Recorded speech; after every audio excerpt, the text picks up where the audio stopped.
Red tape when you're hanging around. Nothing's ever going to bring me down. Good times are coming our way. Whenever, wherever, whatever today. Today is going to be a great day. I am Nikki G, your host. Welcome to the Lone Doctrine, the food for thought exploration station, and your place in making today better than yesterday.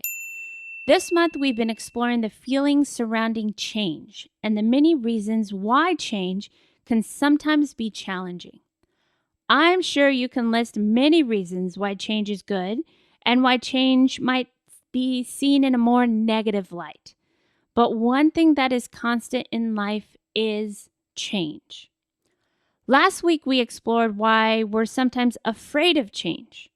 This week, I'd like to explore how we can embrace change. Sometimes this is easier said than done, and the first thing that comes to mind is loss.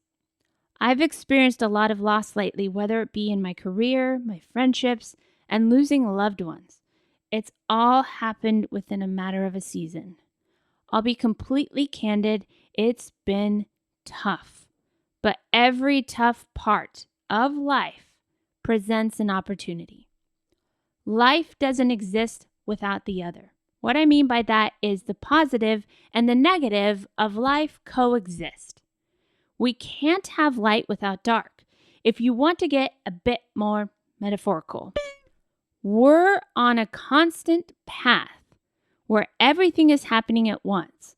But the difference is the choice we make and which direction we choose to pursue. Do we pitch a tent in hardship, or do we keep moving forward, even if it's only one step at a time?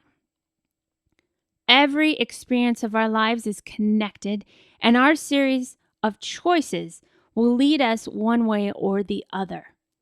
But when big change crosses our path, how do we prepare? How do we embrace the change in a way that's constructive or even productive? Whether you're experiencing change in your work life or personal life, it can be very stressful. So, let's explore some practical and actionable ways to embrace change. Journaling. I know, you've heard me suggest this time and time again, but this time I want you to have it be a kickstart. If you haven't started already, start to journal. If you are journaling, have this be one of your writing exercises. This might seem silly. You might say, I don't have time. But the reality is you make time for what you consider a priority.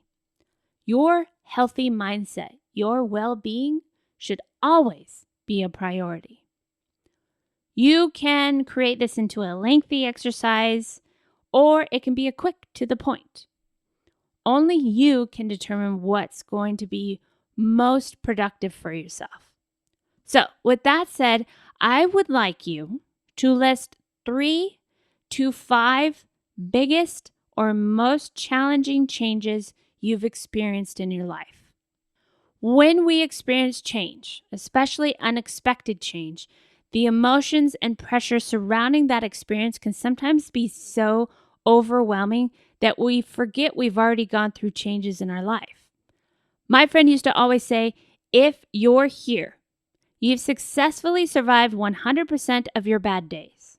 It's so true. We sometimes forget how capable we are, and we allow the stress and the pressure and the hardships and the sadness or the fear to take over.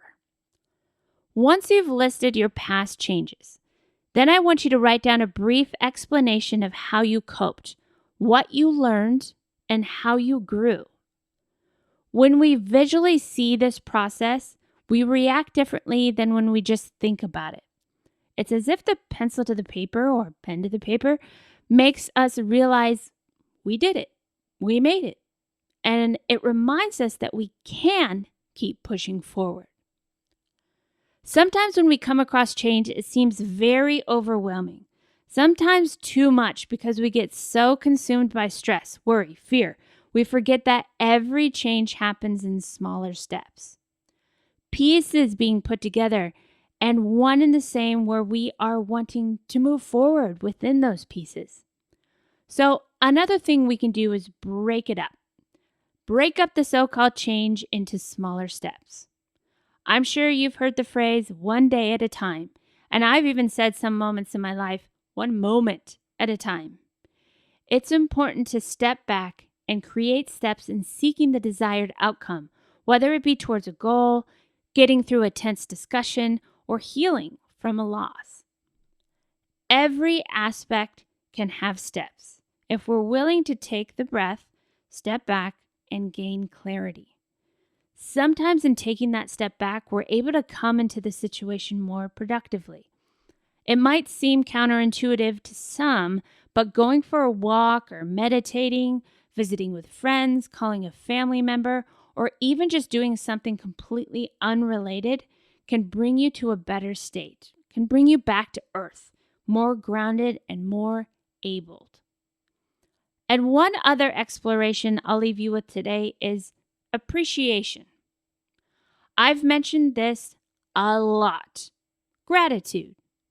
I cannot stress this fact enough because change can be so different when we're coming from a place of gratitude. It's hard. It takes practice. But even in the most difficult times, there's always what some people call a silver lining. Here's some examples of how to practice appreciating change, even when it's hard. Recently, someone stole an engine part from my car, literally cut it off from the bottom, and it was nowhere to be found. I could have focused on the people, sometimes sucking, sorry, my language, that my car is broken, that I'm going to have to pay a lot of money to fix it, etc., etc. We're really good at focusing on the negative because it's easy.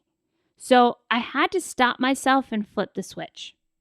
Yes, this is a true story.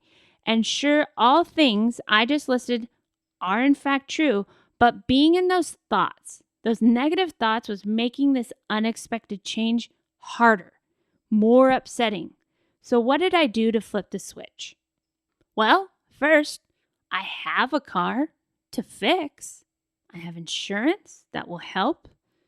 And in time, I'll be able to pay off what I owe because I have a job. I have a career. And I'm constantly growing. Yes, sucky situation, pardon my language, but embracing the change through gratitude made me become a more able, productive, and constructive person. And it made me feel a lot better than just wallowing in the negative. I heard the other day that a neighbor's dog broke into their chicken coop and unfortunately attacked a couple of the chickens and they didn't survive. My neighbor said, well, instead of focusing on the chickens I lost, I'm going to focus on the chickens I still have.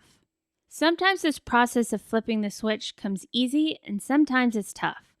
I've had a really hard time finding gratitude in my life when I've lost family members or have watched loved ones deal with addiction or depression or even suicide or cancer. What do we do then? Where's the gratitude in something so awful and heavy? You might disagree with me, but the gratitude is there. It's just sometimes harder to find, and sometimes you don't see it until time allows you to heal. I lost my grandma to cancer. I couldn't find one sliver of gratitude for that loss.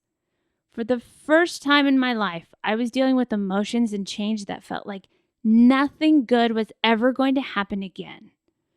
To be honest, it took me a long time to find good. A long time to change my perspective from the negative to one of gratitude. Too many of us will see when we have a loved one battling a deadly disease, and then they pass.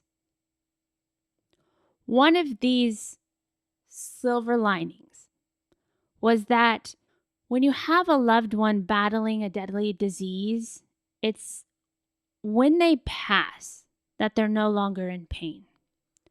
It's true, but for me, it wasn't enough. I had to work through this change. I had to see my past steps and how I had gotten through previous losses. I had to give myself time, and then my gratitude came in small moments, like pieces. because it wasn't enough. Why did my loved one have to battle this awful, awful disease? Why were they taken too soon from all of us?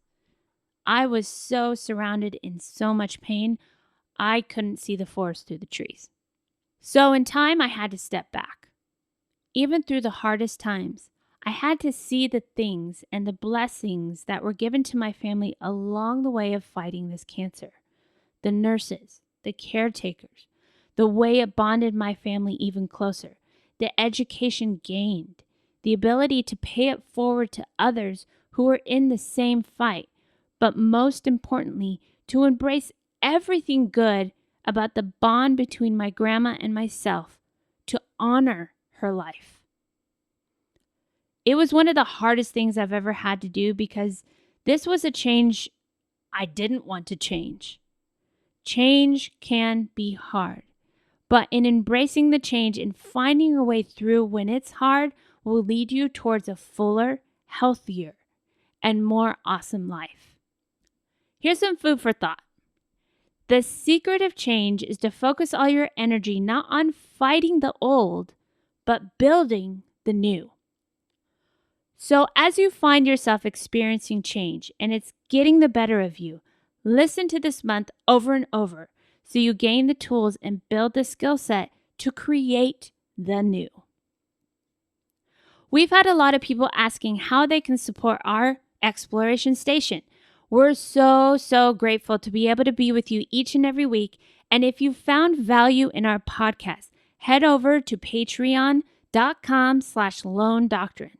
patreon.com/Lone Doctrine. It only takes a moment of your time, and you can also find the link in the show notes.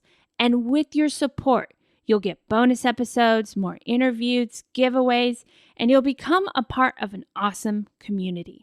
Or, better yet, share us with your family, your friends, or someone you feel would benefit from our support. Together, we are better, and we hope to see you at patreon.com/Lone Doctrine. Until next time, keep fighting the good fight.